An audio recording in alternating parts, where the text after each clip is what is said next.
வணம்நிலையிலே கடவுளூர் TV நேயர்களுக்கு லட்சுமி அன்பு வணக்கங்கள். இப்போ நம்ம பார்க்க போகிறது வார ராசி பலன் 26ஆம் தேதியிலேருந்து 1ஆம் தேதி வரை அப்படி இருக்க போதான்னு பார்க்க போகிறோம். ஸோ எப்போதுமே சொல்கிறது தாங்க, லக்னத்துக்கு பாருங்கள், ராசிக்கு பாருங்கள், லக்னத்துக்கு பார்க்க ரொம்ப பர்ஃபெக்டாக இருக்கும். மகர லக்னம் விருச்சிக ராசினா நீங்கள் விருச்சிக ராசிக்கான பலன்களை பார்க்கும்போது அதை விட மகர ராசிக்கான பலன்களை பார்க்கும்போது ரொம்ப பர்ஃபெக்டாக இருக்கும். டிப் ஆஃப் த வீக் இருக்குது. இந்த வாட்டி டிப் ஆஃப் த வீக்கில் கடன். ஏன்னா கடன் பார்த்திங்கன்னா நிறைய பேருக்கு நிறைய விஷயங்கள் வந்து அடிபட்டிருக்கும். கடன் பிரச்சனையிலேருந்து எப்படி தீர்வு, அது ஏன் வருதுங்கிறதெல்லாம் சொல்லியிருக்கோம், பரிகாரங்களையும் சொல்லியிருக்கோம். கண்டிப்பாக அப்ளை பண்ணி பாருங்க, ரொம்ப சூப்பராக இருக்கும். கும்பராசி. கும்பராசிக்கு வந்து பார்த்திங்கன்னா உங்களது ராசி அதிபதி சனி வந்து பார்த்தோம்னா உங்களுக்கு வந்து இப்போ 2ல் இருக்கார். ஸோ 2ல் இருக்கும்போது நல்ல ஒரு வருமானங்களாக இருந்தாலும் கொஞ்சம் நம்ம பேச்சில் வந்து கொஞ்சம் ஏடாகூடமாக பேசுகிறது வந்து தவிர்த்துக்கணும். ஏன்னா வந்து கொஞ்சம் ஏடாகூடமாக பேசுவோம். பட் பொருளாதாரத்தில் வந்து நல்ல வருமானம் வர்றதுக்கான வாய்ப்பாக இருக்குது. வக்கீல் பேச்சினால் ஒரு வருமானம், நம்ம சேல்ஸ் ரெப்பு, சேல்ஸ் சம்மந்தமான விஷயங்களால், வாயினால் ஜாலங்களால் வந்து வருமானம் பண்ணுறவங்க வந்து நல்ல வருமானம் வர மாதிரியான விஷயங்கள்லாம் ரொம்ப நல்லாயிருக்கும். 3ஆம் அதிபதி. ஸோ 3ங்கிறது வந்து உங்களோட தைரியம் மற்றும் உங்களுடைய முயற்சி சம்மந்தமான விஷயம், இளைய சம்மந்தமான விஷயங்கள் ரொம்ப கவனமாக இருக்கணும்.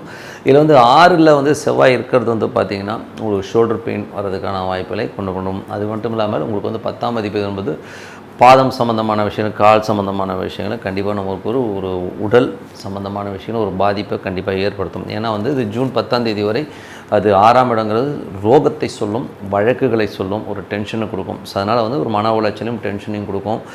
அதனால் கொஞ்சம் அதை வரை வந்து நம்ம அந்த பெயினை தாங்கித்தான் ஆகணும். ஓகேங்களா? ஸோ அதனால் கொஞ்சம் கவனமாக இருந்துங்க. அதுக்கப்புறம் பார்க்கும்போது உங்களுக்கு 4ஆம் அதிபதி. ஸோ 4ஆம் அதிபதி இதில் வந்து 3ஆம் இடம் வந்து இளைய சௌகரியம் குறிக்கும். ஸோ தம்பி ரீதியான விஷயங்களும் மனக்காயங்களும் கண்டிப்பாக இருக்கும். ஸோ அவர்கிட்ட தம்பிக்கிட்ட பேசும்போதும் கொஞ்சம் கவனம், அதுவே ரொம்ப ரொம்ப நல்லது. அதுக்கப்புறம் உங்களுக்கு 4 மற்றும் 9ஆம் அதிபதியான சுக்கிரன் ரொம்ப சிறப்பான விஷயங்கள், நல்ல விஷயங்கள்லாம் இருக்கும். வெளிநாட்டில் இருக்கணும் வந்து பெரும் பணம் வரதுக்கான வாய்ப்பாக இருக்குது. தேவையில்லாத ஒரு விஷயத்துக்காக நம்ம கொஞ்சம் ஸ்ட்ரெஸ் ஆகி சரியாகிற மாதிரி விஷயங்கள்லாம் இருக்கும். ஸோ எல்லாமே சரியாயிடும் வச்சுக்குமே. ஸோ எல்லாமே ரொம்ப நல்லாயிருக்கு. 5ஆம் அதிபதியான புதன் வந்து 4ல் இருக்கும்போது குழந்தைகளுக்காக நிறைய செலவு பண்ணுற மாதிரி விஷயம் நிறைய இருக்கும். ஸோ அதனால் கொஞ்சம் கவனமாக எதுக்கு செலவு பண்ணுறங்கிறது வந்து யோசித்து செலவு பண்ணுறது ரொம்ப ரொம்ப நல்லது.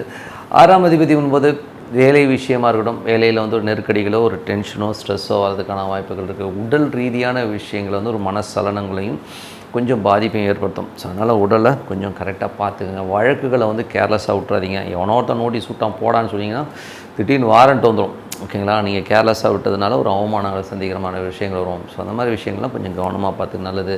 8ஆம் அதிபதியான சூரியன், உங்களுக்கு வந்து 7ஆம் அதிபதியான சூரியன் வந்து 8ல் 7. ஸோ 7ஆம் அதிபதியான சூரியன் வந்து பார்த்திங்கன்னா உங்களுக்கு வந்து இப்போ இருக்கிறது வந்து பார்த்திங்கன்னா என்ன மாதிரி விஷயம் 4ல் இருக்காருங்க. ஸோ அப்போ வந்து பார்த்திங்கன்னா நல்ல ஒரு பூமி மனை சம்மந்தமான விஷயங்கள் ரொம்ப நல்லாயிருக்கும். ஸோ ஹஸ்பண்ட் ஒய்ஃப் ரிலேஷன்ஷிப்லாம் ரொம்ப நல்லாயிருக்கும். ஸோ எல்லாமே ரொம்ப சிறப்பாக இருக்குது. அதுக்கப்புறம் 8ஆம் அதிபதியான புதன் வந்து பார்த்திங்கன்னா உங்களுக்கு 4ல் இருக்கும்போது சொத்துக்கள் சம்மந்தமான விஷயங்கள் கொஞ்சம் கவனமாக இருக்கணும். ஸோ சொத்துக்கள், தாயார் சம்மந்தமான விஷயங்களை முடிவெடுக்க முடியாமல் ஒரு சின்ன ஒரு தடுமாற்றங்களோ ஒரு ஸ்ட்ரெஸ்ஸோ டென்ஷனோ வரதுக்கான வாய்ப்புகளும் கொஞ்சம் கவனமாக இருக்கணும். அதுக்கப்புறம் பார்க்கும்போது 9. ஸோ 9ங்கிறது வந்து உங்களுக்கு வெளிநாடு, அப்பா சம்மந்தமான விஷயங்கள் ரொம்ப சிறப்பாக இருக்கும். ஸோ எல்லாமே ரொம்ப நல்ல வருமானங்கள் வரதுக்கான வாய்ப்பு ரொம்ப எல்லாமே சிறப்பாக இருக்குங்க. ஸோ அதெல்லாம் ரொம்ப சூப்பர். அதுக்கப்புறம் 10ஆம் அதிபதி. ஸோ 10ஆம் அதிபதி செவ்வாய் வந்து உங்களுக்கு வந்து இப்போது வந்து 6ல் இருக்கும்போது தொழில் ரீதியான விஷயங்களை ரொம்ப கவனமாக இருக்கணும். தொழில் வந்து அகலக்கால் வைக்காமல் இருக்கணும். ரொம்ப பெரிய ப்ராஜெக்ட் அதை பண்ணுறேன் இதை பண்ணுறேன்னு சொல்லிட்டு ஒரு ஆசையில் வந்து ஒரு வெறியில் வேகமாக ஏதோ செய்ய போய் மாட்டிக்கிறதுக்கான வாய்ப்பும் ரொம்ப கவனமாக இருக்குங்க. ஸோ அதனால் தொழில் ரீதியான விஷயங்களை ரொம்ப கவனமாக இருக்கணும். அதே மாதிரி வந்து பார்த்திங்கன்னா கடன், தொழிலுக்காக கடன் வாங்கும்போதும் அதனால் ஒரு மன உளைச்சல் வர மாதிரியான விஷயங்கள் இருக்குது. அதனால் கொஞ்சம் கவனமாக இருக்கணும். மாமியாருக்கும் உங்களுக்கும் நிறைய கருத்து வேறுபாடுகள், டென்ஷன் இருக்கிறனால அவங்ககிட்டலாம் வந்து கொஞ்சம் அவாய்ட் பண்ணிக்கிறது ரொம்ப ரொம்ப நல்லது. ஸோ அதுக்கப்புறம் 11 மற்றும் 2ஆம் அதிபதி குரு வந்து சிறப்பான லாபங்கள், நல்ல வருமானங்களை கண்டிப்பாக கொடுத்துருவாருங்க. ஸோ மற்றபடி என்னங்க, இந்த கும்ப லக்னக்காரர்களுக்கு வந்து மேஜரான இஷ்யூன்னு பார்க்கும்போது உடல் நலத்தில் வந்து கொஞ்சம் கவனம் இருக்கும். எலும்பு மஜ்ஜைகள், எலும்பு சம்பந்தமான விஷயங்கள், ஓகேங்களா, ஷோல்டர் மற்றும் கால் பெயின்லாம் வர்றதுக்கான வாய்ப்புகள்னா கொஞ்சம் கவனமாக பார்த்துக்கோங்க. அது வந்து நமக்கு ஒரு ஸ்ட்ரெஸ்ஸையோ டென்ஷனையோ மனக்காயங்களையோ ஏற்படுத்தும். அது ஒரு சிலருக்கு, சில பேருக்கு வந்து வேலை விஷயங்கள், கடன் சம்மந்தமான விஷயங்கள் ஒரு மன உளைச்சல். ஸோ அதுதான் இந்த வாரத்தில் ரொம்ப மேஜராக பாதிக்கப்படுது. ஸோ அதில் வந்து கொஞ்சம் கவனமாக இருக்கிறது ரொம்ப ரொம்ப நல்லது. இப்போ பார்க்க போகிறது tip of the week. So tip of the வீக்கில் இப்போ நம்ம பார்க்க போகிறது கடன் தீர இன்ன வழி. ஸோ அதை தான் வந்து டிப் ஆஃப் த வீக்கில் மேஜரான விஷயம். கடன்கள். ஸோ கடன்கள் வந்து எப்படிலாம் வரும் அப்படின்னும்போது, யாருடைய ஜாதகத்தில் கடன் அதிகமாக இருக்கும்னா குரு கேது தொடர்பு. ஒன்று குரு கேது நட்சத்திரத்தில் வருது, குருவும் கேதுவும் ஒன்றா வருது. ஸோ இந்த மாதிரி விஷயங்கள் இருக்கவங்க, ஸோ இவங்களுக்கு வந்து ஒன்று கடன் வரும், இல்லைன்னா புத்திர தோஷங்களையும் புத்திரத்தினால் ஒரு டென்ஷனையும் உருவாக்கும். சில பேர் குழந்தை இருக்காது, ட்ரீட்மெண்ட்டாக தான் குழந்தை போகும், அந்த மாதிரி விஷயங்கள். அதுமாதிரி குரு கேது இருக்கவங்களுக்கு கடன்கள் அதிகமாகிடும். ஏதோ ஒரு விஷயம் ஆரம்பிக்க போய் ஒரு பெரிய கடனை கொண்டு வந்து விட்டுருன்றது தான் மேஜரான விஷயம். அது மாதிரி இல்லைன்னா ஒரு வழக்குகளால் ஒரு தலைவலிக்கும். ஸோ இந்த 3 விஷயத்தில் தான் வந்து மேஜராக பாதிக்கப்படும். ஸோ இந்த மாதிரி இருக்கும்போது கடன் தீரணும்னா என்ன பண்ணணும், இந்த மாதிரி வழக்குகள், இந்த மாதிரி டென்ஷன் வந்து வெளியில் வரணும், ஒரு கிளாரிட்டி வரணும்னா குரு கேது இருக்கவங்க பௌர்ணமி சித்தர் வழிபாடுகள் கண்டிப்பாக. அந்த சமாதிகள் போய் உட்காந்து பாருங்கள். நீங்கள் ஒரு முறை பார்த்தா உங்களுக்கு புரியாது, நீங்கள் கண்டினியூவாக போயிட்டு இருக்கும்போது உங்கள் லைஃப்பில் வந்து எவ்வளோ சேஞ்ச் வருங்கிறத நீங்கள் பார்க்கலாம். இது வந்து எனக்கு கண்கூடாக ஒருத்தர் வந்து ரொம்ப கஷ்டத்தில் இருந்தவர் அங்கே போய் படுத்தே தூங்கிடுவார். அந்த காலகட்டத்தில் தூங்க விட்டாங்க, இப்போ தூங்க விடுறதில்ல. ஸோ அதனால் தூங்கிடுவார். ஸோ காலையில் இருந்தும் அவர் வந்து லைஃப்பில் வந்து இன்றைக்கி வேறு லெவலில் இருக்கார். ஸோ இது ஒரு உதாரணம். இதுக்கப்புறம் பார்க்கும்போது கடன் எப்போது அடையுங்க, எனக்கு வந்து கடன் தீரணும் அப்படின்னா அஸ்வதி நட்சத்திரம் வர அன்னைக்கு, ஓகேங்களா, அஸ்வதி நட்சத்திரம் வர அன்னைக்கு மேஷ லக்னம் வர அந்த டைமில் வந்து நீங்கள் வந்து ஒரு பணத்தை, அதாவது கொஞ்சம் அசல் கொஞ்சம் வட்டி ரெண்டுமே சேர்த்து கொடுத்துட்டிங்கன்னா உங்கள் கடன்கள் ஈஸியாக அடைபடுங்க.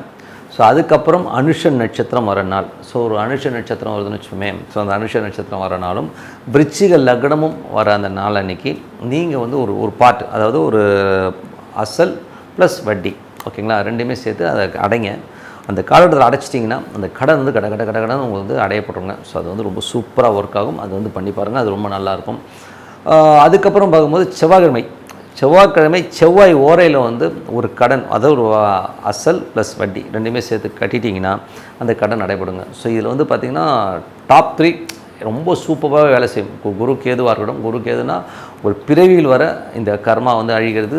சித்தர் சமாதி வழிபாடு ரொம்ப சூப்பராக இருக்கும். அதே மாதிரி மற்ற அந்த அஸ்வதி நட்சத்திரம் மேஷ லக்னத்தில் போகும்போதும் சரி, அனுஷ நட்சத்திரம் வர காலகட்டத்தில் ரிச்சிக லக்னத்துலையும் சரி, இந்த கடனை அடைக்கும் போது பெரிய லெவலில் வந்து அந்த கடன் தீர்ந்து ஒரு ரிலீஃபை கண்டிப்பாக கொடுக்குங்க. அது மட்டும் இல்லாமல் செவ்வாய் கிழமைகளில் வர செவ்வாய் ஓரையில் வந்து நீங்கள் ஒரு கடன் அடைச்சினா அதுவும் வந்து கிளியர் ஆகுங்க. இது கண்டிப்பாக அப்ளை பண்ண பாருங்கள். 100% சூப்பராக ஒர்க் ஆகும். நீங்கள் அப்ளை பண்ணிட்டு இப்போ சொல்லுங்கள், சூப்பராக இருக்கும். சார் உங்களது விடைபெறுவது உங்கள் லக்ஷ்மி நாராயணன். ஸோ நன்றி, வணக்கம். கடவுள் அருள் டிவியை பார்த்தமைக்க நன்றிகள். மேலும் இது போன்ற தகவல்களை தெரிந்து கொள்ள கடவுள் அருள் டிவியை சப்ஸ்கிரைப் செய்யுங்கள். மறக்காமல் பெல் ஐக்கானை கிளிக் செய்யுங்கள்.